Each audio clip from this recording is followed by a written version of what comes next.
So there's a popular quote which I felt I would like to share today on this talk. And it says that wisdom is knowing the right path to take and integrity is taking it. And having said that, I also found a very fun quote. It's a wall art, and it says that all women are created equal, then the finest become police officers. Oh. So today in our hashtag Her Story series, we have with us Abhilasha Bisht, who is the Additional Director General of Police, Telangana State. And she's also an ELSA, as you all know, and a Pol Science graduate of 1988. And today she is going to share her story from LSA, maybe before that also, to becoming such a distinguished officer of Indian Police. Welcome to ELSA Talks, Abhilasha. We are so happy to have you here with us today. Thank you so much. So, I didn't know how to go about it because I'm sure there's so much that we want to know from you and hear you. I thought we'll put some slides together, but I've got a set of questions, Abhilasha, and I'm going to just put them on and maybe you can yourself read and answer those. And I hope that those questions are interesting for everyone to hear your answers as well. Just a moment, let me share my screen.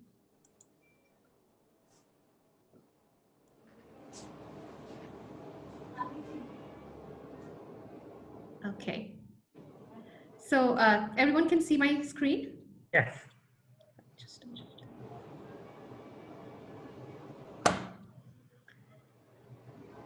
So are you ready to hear her story?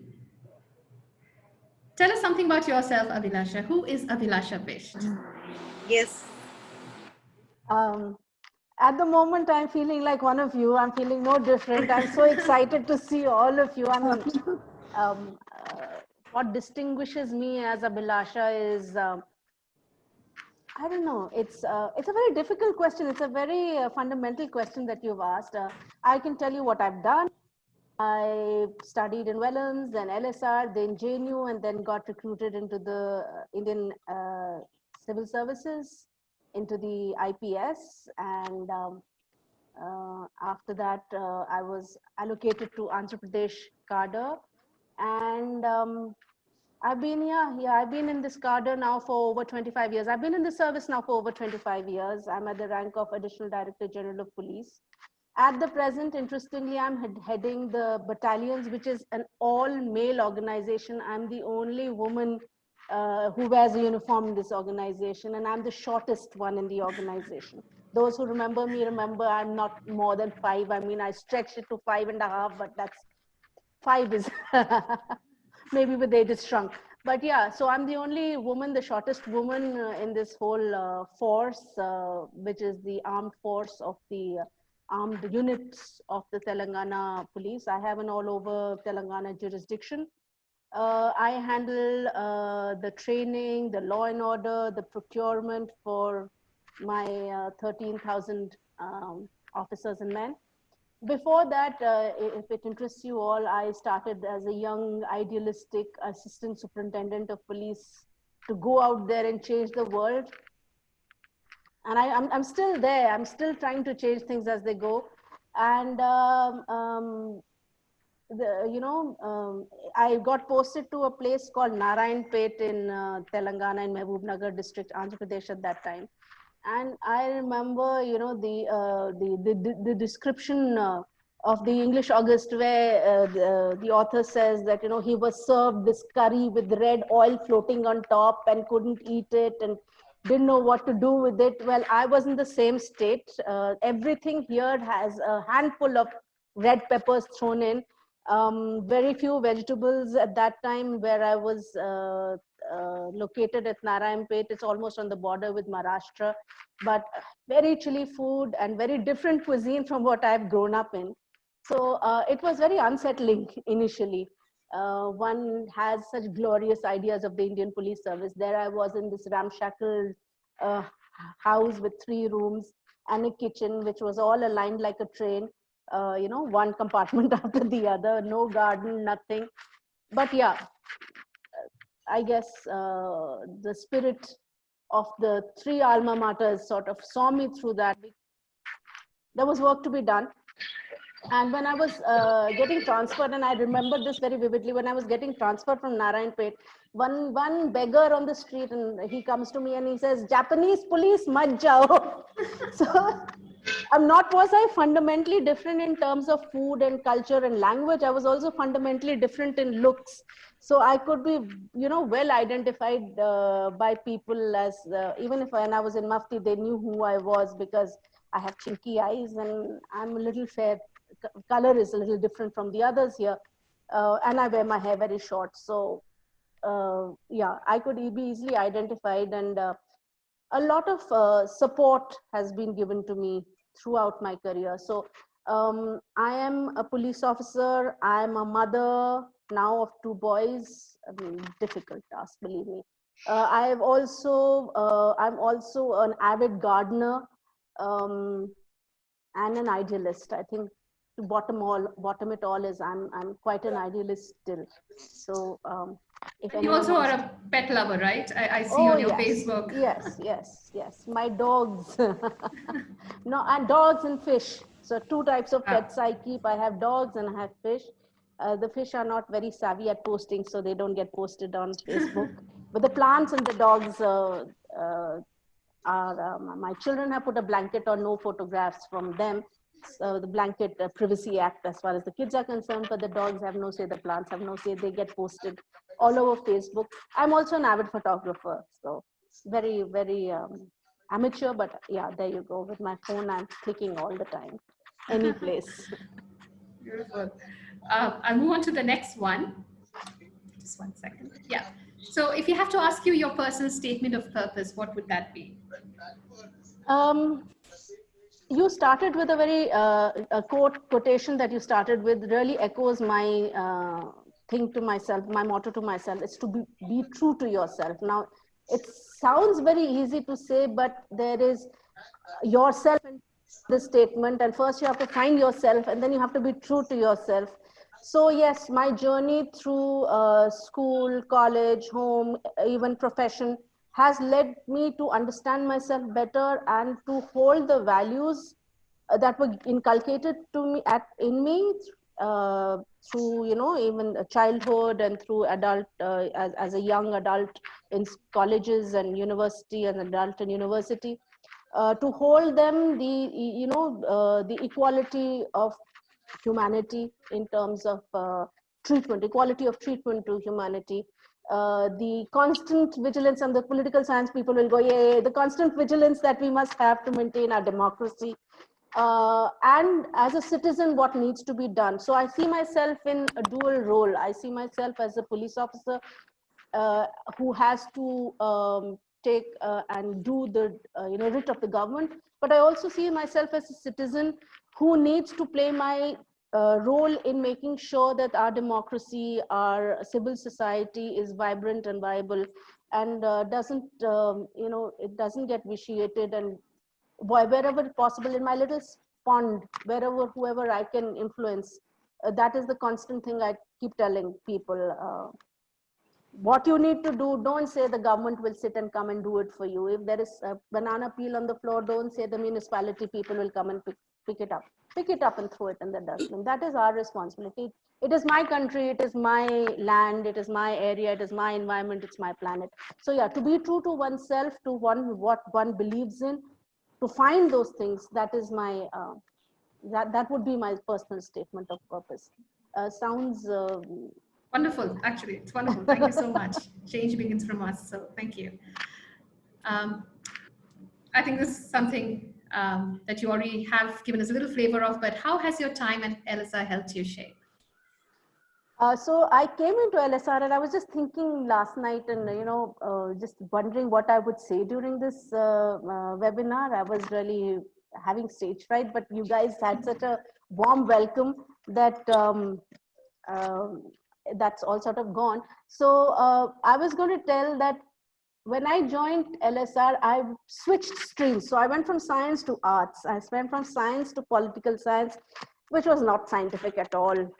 So, and so it was a major shock for me to switch streams like that. And But when I did get into the meat of the political science and to understand the thinkers and the way they were thinking and what they were doing and the in-depth study of the national movement of the other Western civilizations, though we had done it in history in school, but a much deeper understanding in the economics and the technology of it, that sort of again helped me find myself, because there are ideas when you are in school, there are ideas floating around in your head, but you don't know how to classify them, how to file them, how to understand what you're thinking, how to have a model of what you're thinking. You know, you have fantastic ideas, but if you can't put them into a perspective, into a context, into a structure, they're just ideas. So LSR helped me with that in the terms of intellectual growth. But in terms of friendships, I have such good friends. I mean, my batch in Wellams, where I was studied through my life from upper KG to 12th, I have people in that batch, and we still talk to each other. Many of them are represented here today, and they are a big support. Same thing in LSR. There was a different level of friendship that grew, and the group, the gang, the LSR gang, we still talk. We still, during this time, we have Zoomed each other, and they've been pulling my leg about this thing, and they have been very supportive also. So the support systems, as a woman in India, I feel that you grow up fairly alone. You are protected, you're cosseted, you're not allowed to go out and make networks and have friendships. You know, I was just going to call a senior officer who, or not, junior officer, and I can't say, hey bro, I need this done, you know. The men can. I mean, a very senior man can reach out to a younger man and say, hey bro, and you have an instant connection. In our culture, in the way women are brought up, and the way the respect structure for women is created, we are segregated from our sorority and from the brotherhood, right? So a sorority is what I discovered matters, and what sort of helped me, and the networks that were formed, they still hold true. And I keep telling my boys, unfortunately I have only boys, and I kept telling all my nieces that reach out, make the networks, because these are the networks that hold you. These are the networks. Ultimately you can make a phone call and say, oh, I'm in trouble, can you help me, or I need this advice, or I need for you to explain this to me, or whatever. I mean, or even I need to reach out to other people. How do I reach out? So those connections are very important. And in our time, which is about how many years ago was it? Over 30 years ago, those connections for women were very difficult. Very, very difficult. It's still difficult, but I see much more gregarious younger girls now, young girls. But at our levels, I mean, of course, Sunetra, you're much junior, so I'm sure you understand what I'm saying. But, and also the senior girls on this Zoom would understand what I'm saying, that we sort of were not able to forge that overwhelming network which needs to be in place for us to grow professionally and as individuals in our own, you know, right and in our power. So LSR was a good exposure intellectually and in terms of connections and networks.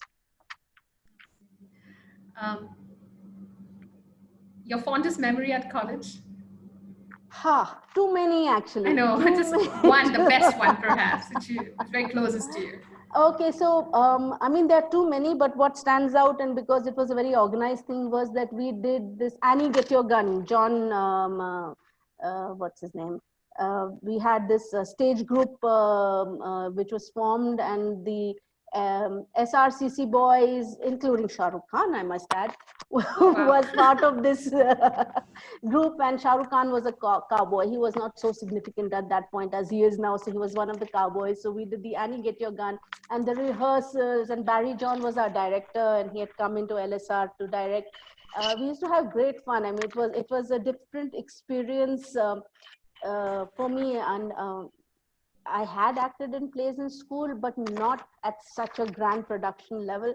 So again, the connects and the networks and the friendships, and we have an Annie Get Your Gun group also of LSR and other colleges. So LSR was hosting it. So that was one of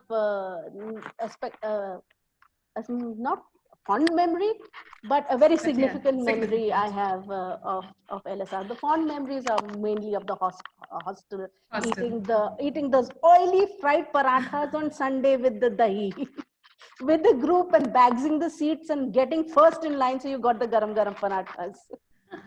I'm sure they're still there. I mean, the cafe still has a similar menu. No, So this was in the mess, the Sunday mess for, I mean, I was in the in the hostel. hostel, The yeah, right. Sunday mess would be deep fried aloo ka parathas with dahi. Yeah. Okay, so turning the clock back, if there was one thing that you could change in those 3 years, what could it be?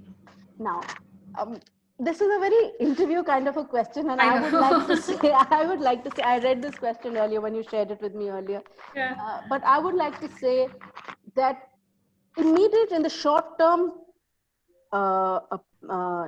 short term future, you think of changing things, but when you go a long way, those things which seem very significant, you might have change, a club you might have wanted to join, a better marks you might have wanted to get, they sort of seem to fade in perspective. So I can't think of anything that I would want to change, because all that I did, whether it was right or wrong or stupid or illogical or logical, helped me get where I am today, and I'm pretty comfortable with myself. So I don't have any regrets. I mean, all the follies, all the stupidities, all the fun, all the frolic, all the crying, all the emotional disturbances made me what I am today. So I wouldn't want to change a thing. I have lovely friends. Who knows, if you change one thing, the butterfly effect happens and you have totally different friends. I'm very happy for my friends. I'm very happy with the teachers I had, with the connects that we had, the things that we did in college. So no, I wouldn't want to change a single moment. Okay, great. Um, so what made you choose public service as a choice of career? And I think you've touched upon it, but let's hear a couple of lines on that. Okay, so very contrarily, I will say this was my mother's dream for me. She was at 16. She was actually a big brain box, and I realize this now. At 16, she had done two MScs from Agra University, and because she got married at 18, she was not allowed to write the civil services, because married women were not allowed to write civil services in her age, and her father, my grandfather, would not accept that she would get married 1 year later. So she was very fond of the fact, and she was pretty convinced that she would have got through it. She was again maths and higher maths gold medalist from Agra University. So she had these fond hopes and dreams and aspirations for me to become a civil servant. But I had my own hopes and dreams and aspirations, and I had a list. I remember still, I had a list of 42 professions I wanted to go through. So it's, and I see it in my children. So he's my youngest son, or both boys. They started with wanting to be the jhadu wala, then they wanted to be the driver, then they wanted to be the gunman. So what they see and attracts them. So same thing I went through, and ultimately I came to something. I wanted to do something with maths, but I shifted streams to political science. And once I started, understanding what was happening around me, because again, in Wellams, it's a boarding. LSR is a boarding. You're sort of in a bubble. You're cut off from the rest of the world, what is happening in the polity. But you start understanding when you start studying and making connections. And for me, like I said, political science really helped make all those connections. You start understanding what was envisaged for India as a democracy. You start understanding the concepts of democracy. So all that sort of pushed into me thereafter an intense desire to be in the civil services. And also, I mean, let's face fact that in our times, there were not many jobs to be had. Okay, civil services was one of the best jobs you could be in. So both combined, that desire to do something for my country and to be in a good job, sort of combined to choosing civil services as a career. Police as a career, again, I never thought that I would become a police officer, but all the civil servants here, to who, if someone have connected, there are many other ELSA girls who are civil servants, will tell you that there is a merit list and there's a cutoff for services. So I made the cutoff for police, There's an interesting anecdote, and I still remember my grandfather was very cut up with me. He says, "Why you take police? Police is not a girl's job. It's not a woman's job.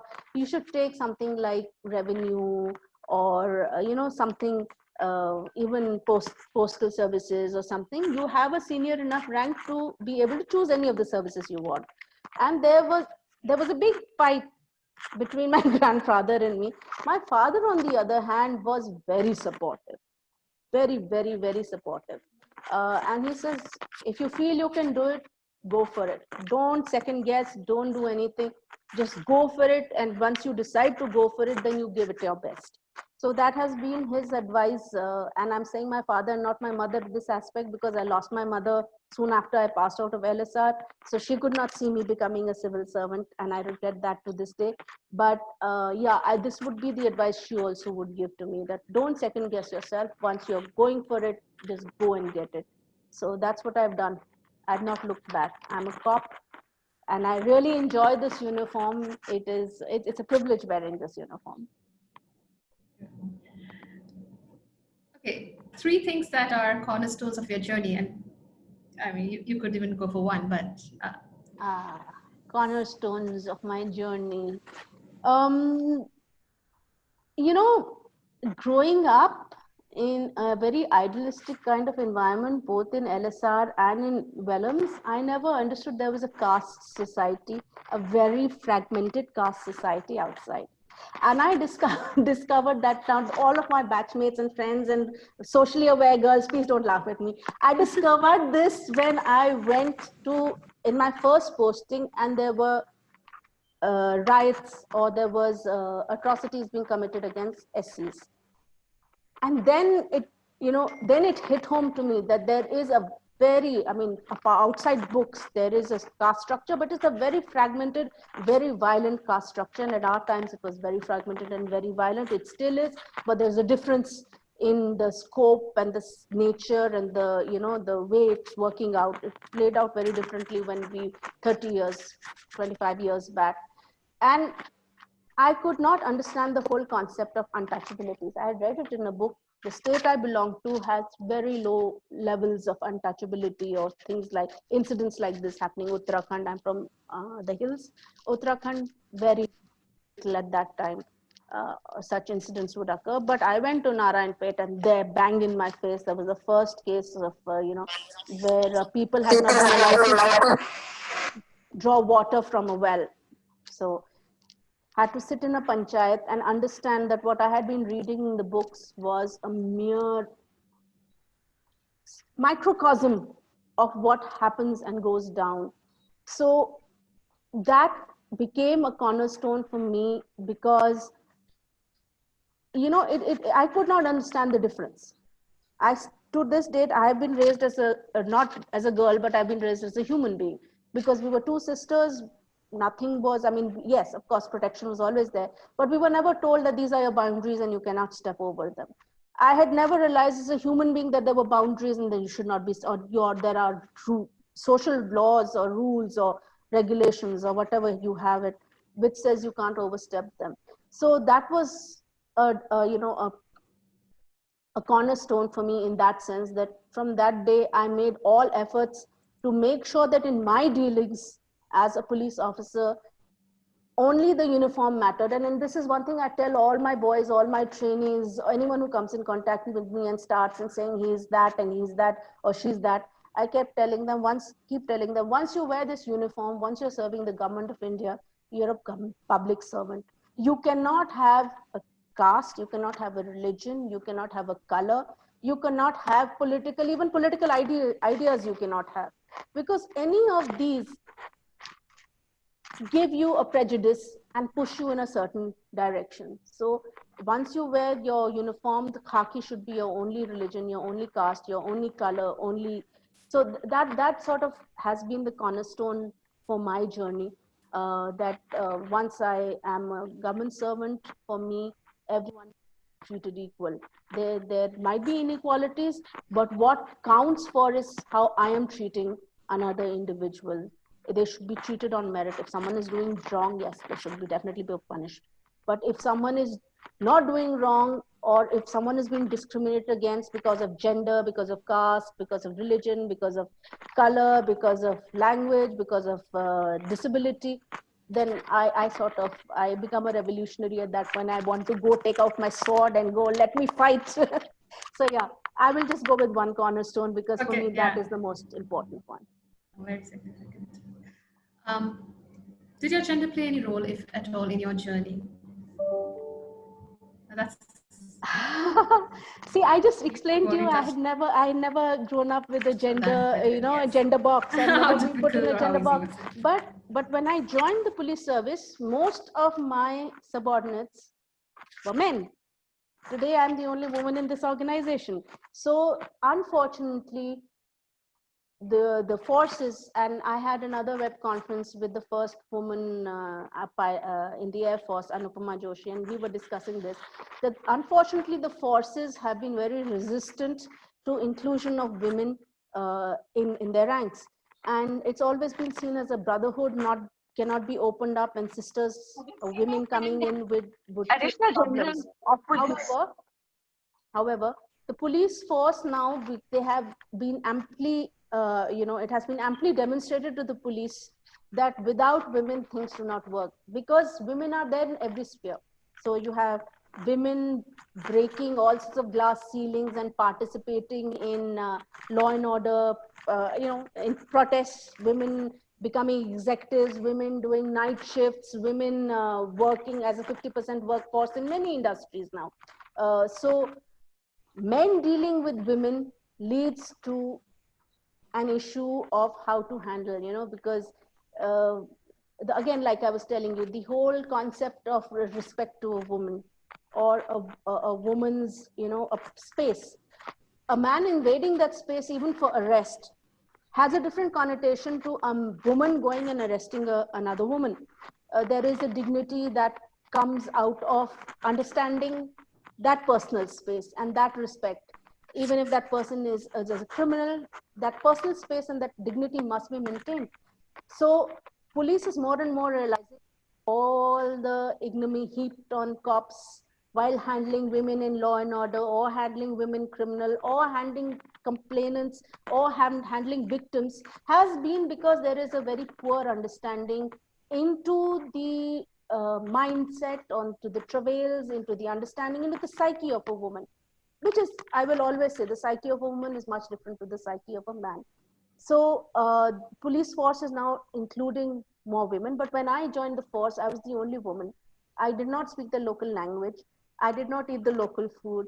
So I was like all alone. I mean, again, I can't go and say, hi, bro, can I can come and, sit in your house? Because if I'm going to another person's house at that time and still, oh, something is going on happens. Whereas I have been fairly gender neutral, and I have many male friends. But there's a kind of connotation put immediately. A young girl sitting with another man or something, or even in the police station, if I'm spending too long hours, there's an intention which is attributed. So in that respect, yes, it led to a lot of loneliness for me in a society which expects a particular behavior from a woman, not from the man. So I can't sit around in company and have a drink, fast and loose, and God knows what else gets attributed. Still now I really don't care, give a damn. I'm over 50 now. I've stopped. If my children tell me something, I live your lives. I'm living mine. I'm not looking at for any validations anymore. But as a young person, you do look for validations. You do have to keep in mind what is happening around you, what is being said, because it also impacts on what is going to happen, the treatment that is going to take place for other women who are joining behind you. So any woman who joins the police force or the army or the air force has to represent for so many other people who are planning to take that up as a career. If the men, and you see now the sad thing is here, if there's one woman in 100 in an organization of 100 and she doesn't perform well, bad, right? Because 100% women are bad, 1 out of 1 is gone. But if out of those 100, even 50 men are not performing properly, it's an organizational issue. So every woman has to therefore represent and represent well. And there are services in the Indian government where women have really outshone the men because of the volumes. And I would say revenue services is one where many of the LSR girls, my batchmates, are there, and they have done outstanding and stellar work. There are women in the IAS who have done outstanding and stellar work. But in the police service, very few women decide to go in. I mean, my batch, there were 9 women out of 85 men. In the next batch, there were 20 out of 130. So even at the IPS level, very few women are coming in. So you have to be a role model. You have to be gender sensitive towards what you're doing. As far as the behavior of others, I found that if you took a pragmatic approach and nipped something and called out in the first instance, a behavior was called out.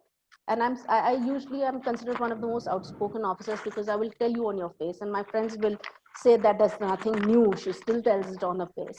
So people have not behaved with me in a genderist manner.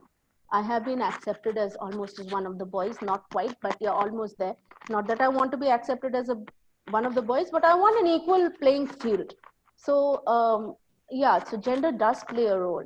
There are some who are not so pragmatic and do fall.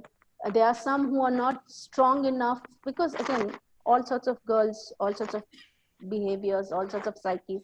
So it is a difficult role, job for a woman, because you have to take on so much of pressure on yourself. You can't just be thinking of yourself. You have to keep thinking 360 all the time. So in that way, yes, gender has played a role. In terms of my postings, I'm happy to tell you that Andhra has been a very good story. I've had, till I requested when I had my first son for a posting not in the field, I've always held field postings. I've always held field posting in difficult areas. So in terms of not being able to do a job or not being considered good enough for a job, that has not happened for me. Okay.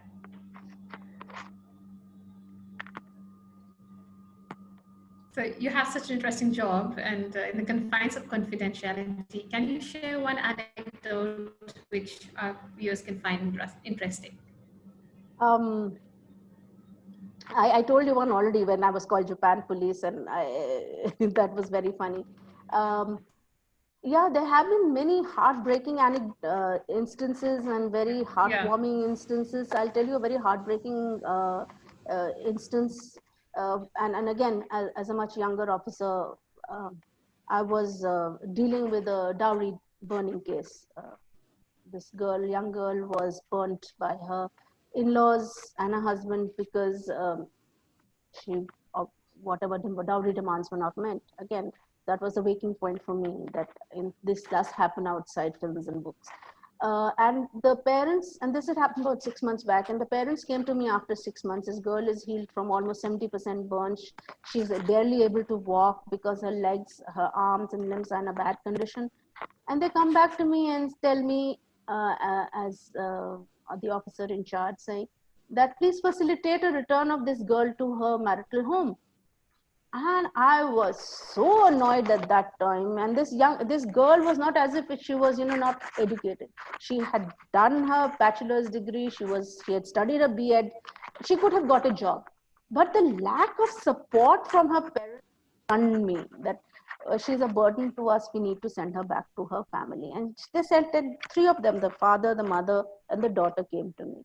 And I can tell you, I really, and I was most distressed. I was almost in tears, and there was shouting at them. I mean, what? Give her something instead of giving the dowry, that 5 lakh or 10 lakh, which was a big sum at that point. Why don't you give it to her? Why don't you invest it in her? And that is something I have been now telling all the girls that I meet, all the schools that I go, all the colleges that I go. I tell all the girls, earn your own money, earn your own money, earn your own money, whatever job, I don't care, but earn your own money. No, don't be dependent on someone to say, give me 100 rupees or give me 1,000 rupees. I want to go buy something, or I want to go out and eat. Earn your own money, because the moment you're earning your own money, there is your self-respect, and the moment you have a level of self-respect, everyone respects you. If you have no self-respect, if you don't have a self-worth, no one is going to respect you. So that was, if you would want a second cornerstone, that was a second cornerstone for me, which made me I didn't know I was a feminist, but after that I deliberately inculcated a very feminist stand, and a very stridently feminist stand, not versus the men, but for the women to be feminists, to empower themselves, to make sure that they have their own destinies in their own hands in whatever little way. In whatever little way. It doesn't have to be a grand old profession you have. It could be anything that you do which makes you self-sufficient, anything that you get a joy out of, and have develop a self-pride and, you know, a self-worth, so that then everyone else treats you okay. She might not need me. So that would be one anecdote. And there are several others. With a lot of rescue work has been done. We've gone in operations in the middle of jungles, spent night. I had a special team, special party, and being all men, I had a special party of 15 men. So I went with them into the jungle, and they kept telling me, "Madam, we'll put a tent for you. Madam, we'll carry a bed for you." And I had to keep telling them, "Nahi, bhaiya, been there, done that, can sleep on the floor, have done enough trekking from school and college, don't need any special treatment." But to explain to the men that I did not need special treatment was a difficult thing. Another thing I would like to tell you, everyone called me at 27, everyone called me Amma. And it was a little disconcerting, but till I was explained that Amma in South India, or Ma in South India, is a term of high respect. And so after that, I became an Amma. I'm still an Amma. So they still call me Amma Garu, Amma Ji, if Ruby. But yeah, at 27, I became an Amma without actually having children. And I still treat even 58, much older people to me like children. I still call them Babu, but they say Babu as Bacha. So kind of relationship is one way I cope with the gender issue as well. Sunetra, the chat is, I mean, we need to enable the chat. I think people want to put in some questions. If you could. Yeah, just a moment. Thank you.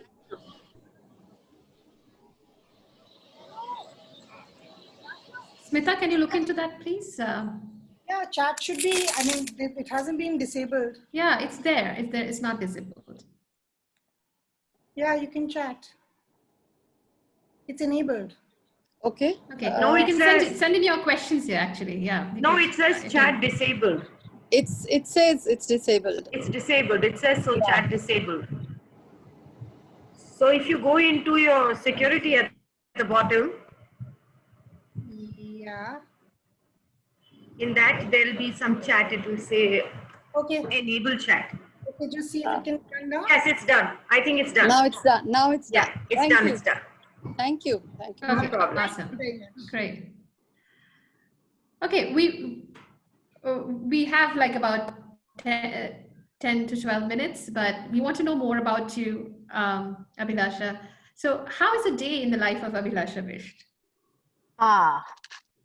Well, definitely not isolated, definitely not in quarantine, definitely coming to office. The morning starts late for any civil servant, and the night you can, it can go on for a very long time. So usually I get up, I try to do yoga, I try to do a little meditation, not very successful every day, but yeah, most of the days I do that. Then nowadays homeschooling is a big thing. Sit and do homework. So it's no different from all your lives. I mean, there's no difference. The same things. I come to the office. The only thing is that I am able to come to my office, and I have to come to my office. With sometimes, I tell them I'm going to school. I tell the children, your school is not on, my school is still on, and off I go to office. I have meetings, I have work to do, I have inspections, I have inaugurations, we also have to listen to punishments and requests and grievances of all, because I have a HR intensive organization. I also sit and browse on Facebook and see what my Insta channel is doing. I try to go and like everything. Have a lunch break, then back to the job, and then about 6:30 or 7, I get home. But on a this is a typical day, but on an atypical day, and thankfully this year law and order has been quite quiet, because this whole year has been very quiet. On a law and order day, I might even get up in the middle of the night to make sure the forces are moving if there has been a riot or there's been a law and order issue, or like we had floods. Suddenly Godavari overflowed, so I had to suddenly send the teams out. So that also, in the middle of the night or early in the mornings, you start working. So for a cop, it's you have the regular days where you feel, oh, what you're doing, and then you have the full force on days where you are like, okay, now give me a break. Yeah, but yeah, it's a mix. It's a healthy mix of both. Keeps you on your toes. Yeah, but it doesn't allow you for too much planning in your life. Guys, I need to take a call while you are doing a chat. I need to take a call for a minute. Okay.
Lovely comments on the chat. I think it's just a sample of how her day must be. Yes. Through the day, when things just come out, and suddenly she's just got to drop everything and attend to that. Very much like a woman, though. I mean, not to that intensity, but most of us need to jump into things most of the time, and I feel that's the 8 hands of Durga, where you can multitask. Probably a woman is more suited for the job. Maybe we should put on our mics,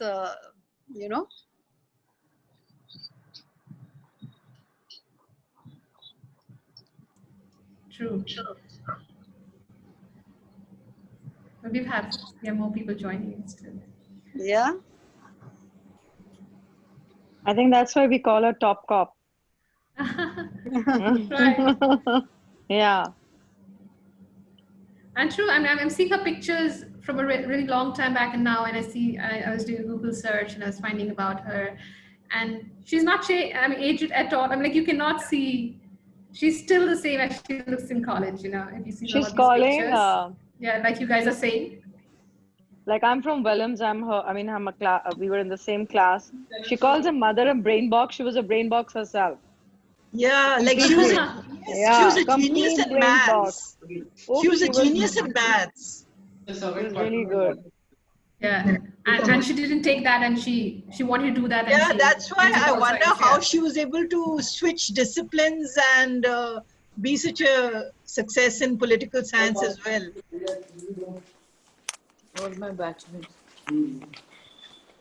If I may add, that the most beautiful thing about maths and numbers is it's pure knowledge. You can apply it to just about anything and create something out of it. Maths is always applied with something, whether it's in economics or commerce, or although with political science, I don't know. There's you can't really, apply it to political science, but she managed to make a success out of both disciplines. Yeah, that's quite beautiful, I think. Where there's a will, there's a way. Yes.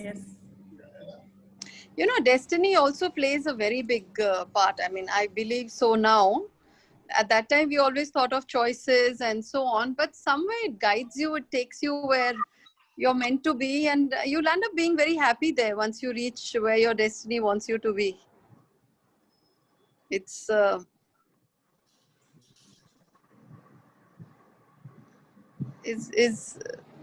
do we have more time, or we should?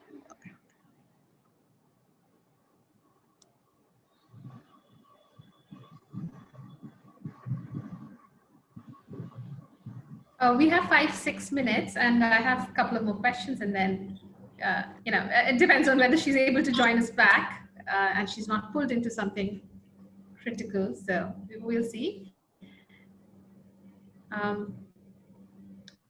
In the time, I just wanted to remind everyone we have our AGM coming up, which is on 12th of September. So if you check your mails, you'll find a mail where you've got the registration link. All members can attend the meeting, and you could register for the AGM. And please do join us. It's a Saturday, and the timing and the schedule is there on the email. And also, if anybody would like to come forward and do these talks for ELSAs, other members, to get to know each other, to get to know about you, about what you're doing, I think it's always interesting to get through to each other. Just reach out to us. We are here. Is this only for the batch of 88, or is it for all the ELSAs? This All is for all the ELSAs. ELSAs. Because I'm also an ELSA, but I'm not on any group or anything. So maybe I'll find out and, Have you become a member? No, I haven't. That's what I mean. I'll have to So become a once you member. become a member, we add you to the group, whichever Okay. chapter. Mm-hmm.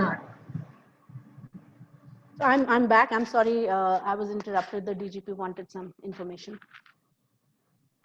No problem. Thank you so much. We were just we were just talking about how our lives are all similar, where we just get pulled into something suddenly, and we have to change roles. So thank you.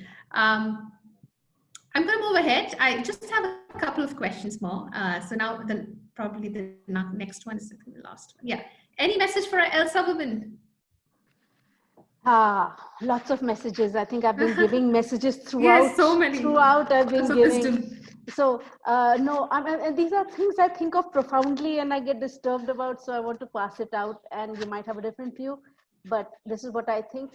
All the girls in India, and again, like I say, I'm a self-affirmed, self-confirmed, feminist. So all the women in India are trained how to be good wives, housewives. You're expected to learn how to cook. You're expected to learn how to behave properly, how to be diplomatic. What are we doing with our boys? And I'm speaking as a mother of 2 boys. They're a different species. But I have been trying to make sure that they respect women. They are standing behind the women in their lives. They are not judgmental. And they also can be good house husbands if the time needs. Because I have been blessed with a partner who's very supportive, who is a better cook than me, who has taken kids. The younger one, practically, he has raised because I was off to UNICEF in Sudan and Liberia. So I've been blessed with a partner who has been in touch with his feminine side. But as women, and as women who are bringing up children, as women who are now at a point in life who are influencing the society around them, this is a message we need to push past in the Indian society. Women need to be treated equally, equitably, and women need to have their self-respect, their financial independence, and women really need to empower themselves. I know of many people, very well off, as in the family is very well off economically and socially, very well off, who have suffered domestic violence at the hands of their friends, and they have not had the courage to step out of an abusive relationship. I know women who take all kinds of abuse from their husbands, and abuse doesn't mean being beaten up alone. Abuse also means being denigrated again and again and again till you have no self-esteem left. So I also know of women like that who have, after a very long time, been able to step out of those kind of relationships. So we need to value ourselves.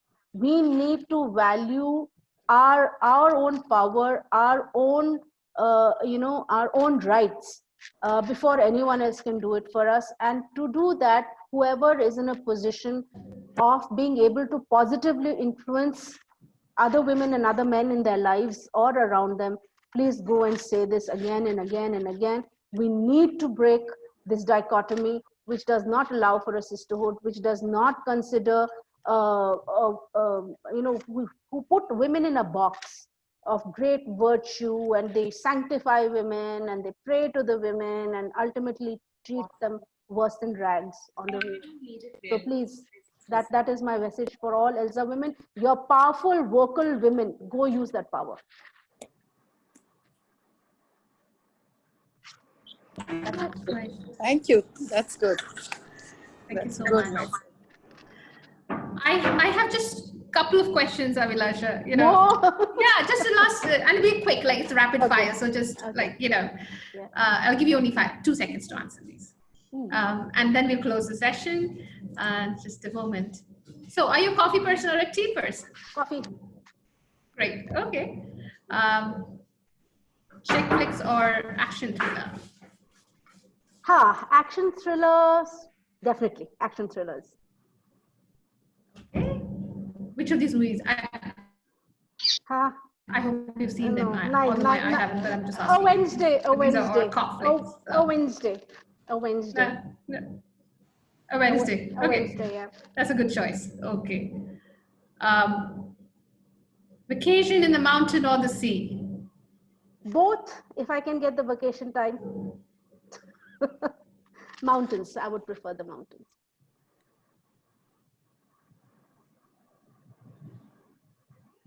Mountains. If not LSR, where else? And I'm going back to 1986 when you were making that choice. If not LSR, where else? LSR. I'm telling you, I don't regret anything. I don't double guess anything. I don't double think. I had a ball in LSR. There were, of course, you can't have a ball throughout. I mean, you don't appreciate it. There were ups and there were downs, but ultimately what I remember are the ups. LSR. Beautiful. And the last one, if not Additional Director General of Police, what would you be? An activist. Okay. An activist. Excellent.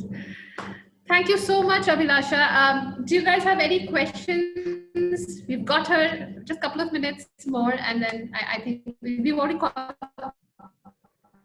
the time, but then if you have a minute or two. Okay.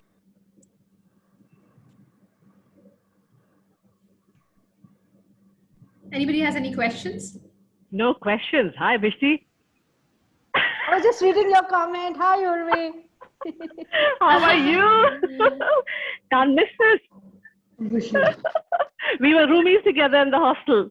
I mean, are you allowed to do this in uniform? I don't know, but. Was Narpatji there when you were in hostel? Yes. Absolutely. Nati was very much. Yes. Kakkar ma'am, Khosla ma'am. Yes. Okay. She told me, "ये तो बहुत शैतान है." I joined in 88, so they were all there when I joined hostel. Yeah, we were just No, leaving. Bishti and Shaitan? Not at all. Not at all. Not at all. Chubby cheeks, twinkling eyes, not at all. No Shaitani. I was the most innocent of all of you. You people blamed me for everything. Really had a good session. Thank you so much. Thank you so much, Abhilasha, for joining us. It's been such a Really pleasure. had a to great meet you. time. Thank you so much. Thank An you so much. inspiration Thank you. for all of us. Lovely to meet up with all of you, and thank you so much. Have a nice day. Thank you, Abhilasha. Bye. Thank you. Thank you. Bye. Bye. Bye-bye.